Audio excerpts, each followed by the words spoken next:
Should men be exposed to the full extent of their savagery? Theoretically, yes. There are some instances in life that expose you to the level of savagery that you could potentially demonstrate. Should you actually put yourself in position to literally demonstrate that level of savagery? I think that would be short-sighted, and perhaps it would not serve you very well long term. But understanding that it's there, understanding that there are certain circumstances that would encourage you to exercise it is important. But to actually exercise it is something that I wouldn't advise. You shouldn't shy away from it when the opportunity presents itself, but you shouldn't look for it either. But you shouldn't look for it. Perhaps usually we should shy away from the extent of our savagery. In most instances, we shouldn't realize the potential of it. Perhaps. Even if an opportunity presents itself, perhaps it's not best practice to engage using our full extent or the full extent of savagery within us. Would that be a case where being the full version of yourself would not be a good idea? No. Because being a full version of yourself is usually you meaning, and it's usually you pulling both sides to the center. Being a full version of yourself doesn't mean exercising complete savagery, because that's one side of you. That's not the full version of you, that's one side. So to be the full version of yourself is to pull from that side and the other side, which essentially is the opposite of savagery, to the center.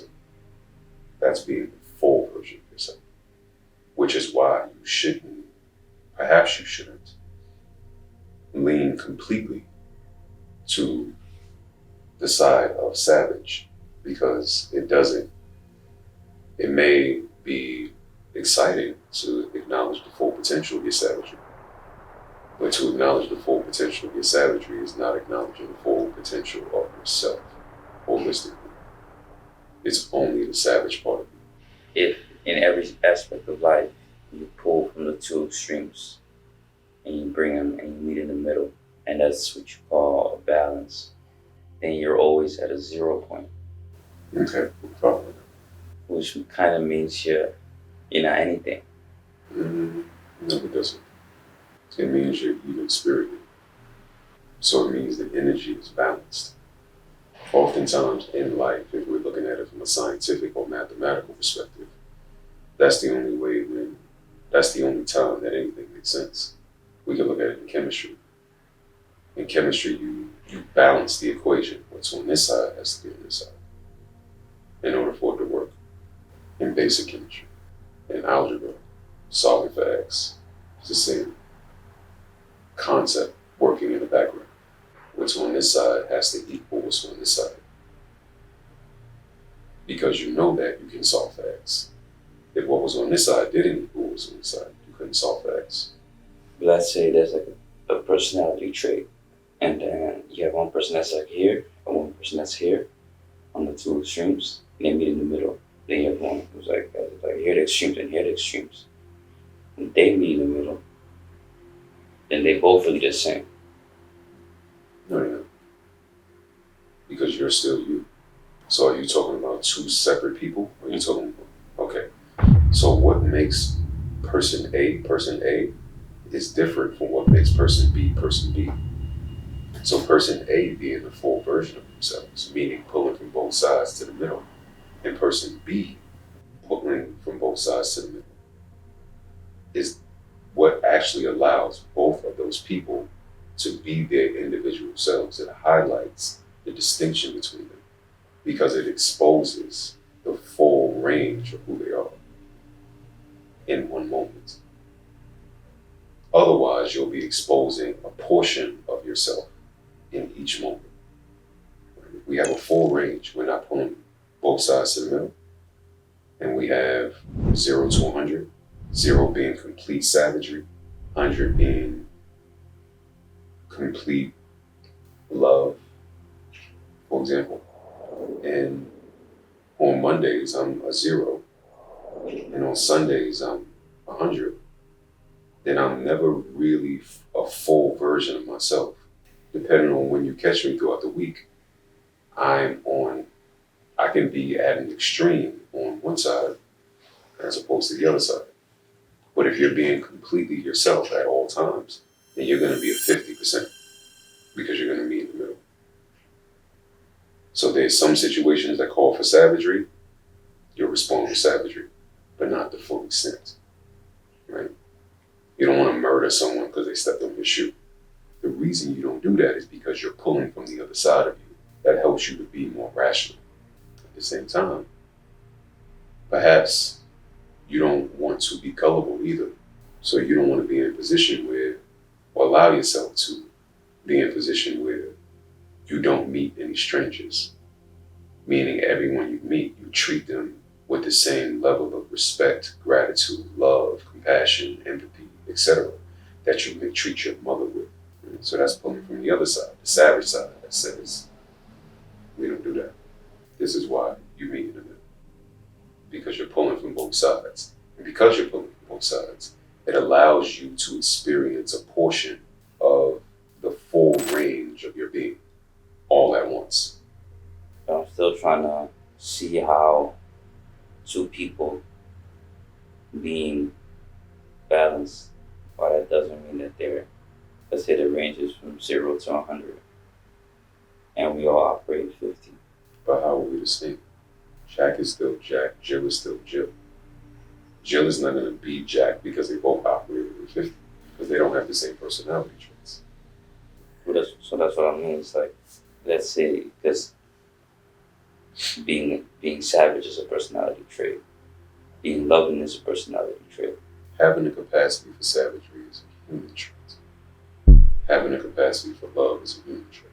What's the difference between human trait and a personality trait? Okay, so there's a full spectrum of personality traits, and there's a full spectrum of human traits. So essentially, we can say anything in regard to personality, character, etc., falls within the human trait.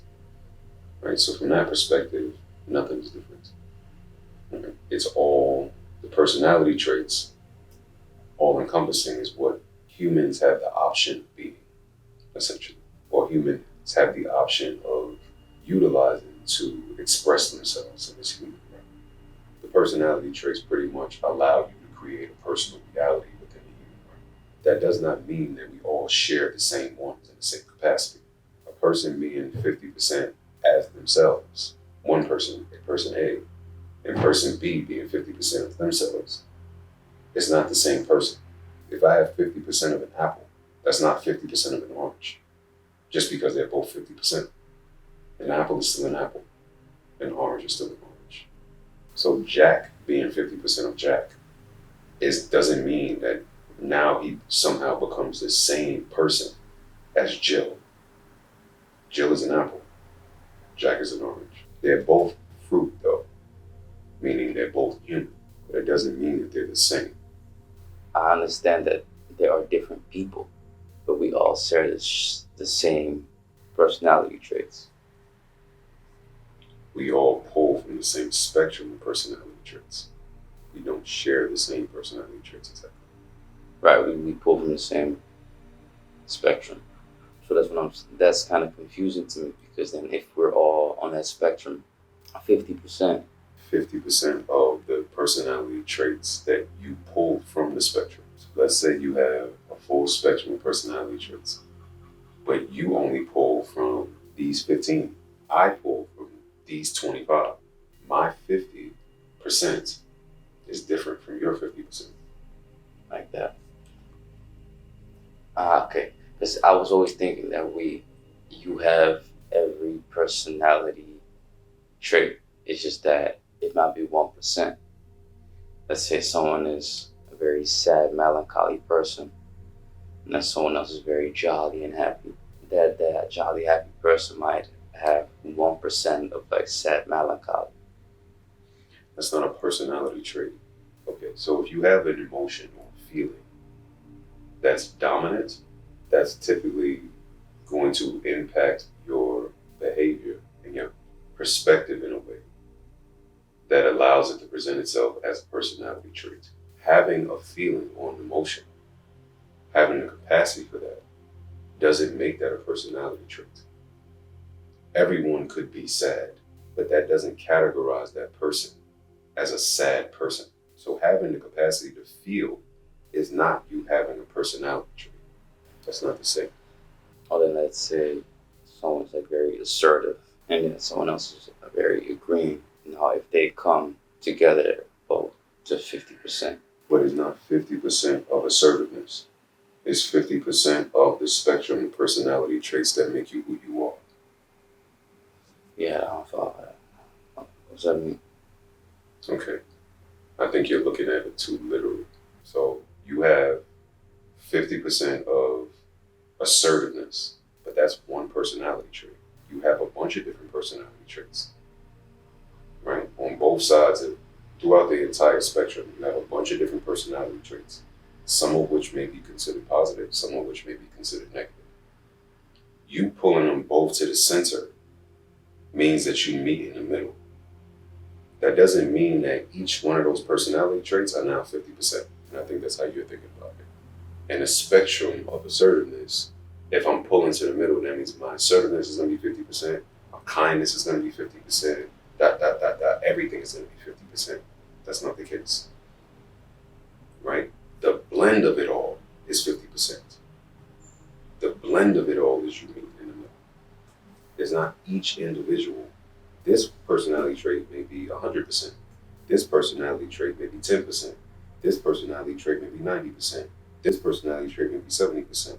This personality trait may be 80%. This personality trait may be 30%. But collectively, when you add all of that together, throughout the spectrum of the personality traits that make you who you are, you're pulling it to the center.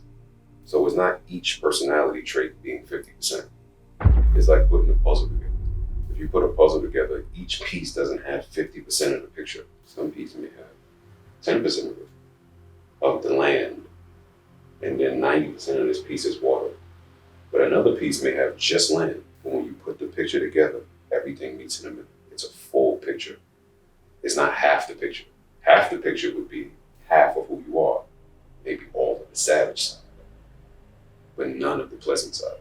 Right? When you have the full picture is when it's meeting in the middle. Now it's balanced. Now you can get a full perspective of the landscape or whatever the puzzle is. You can see the full picture. And that's you when you look in the mirror. When you look at your life, does it represent who you are holistically? Or does it only represent the savage side of you, which would be half that picture, which would be half that puzzle?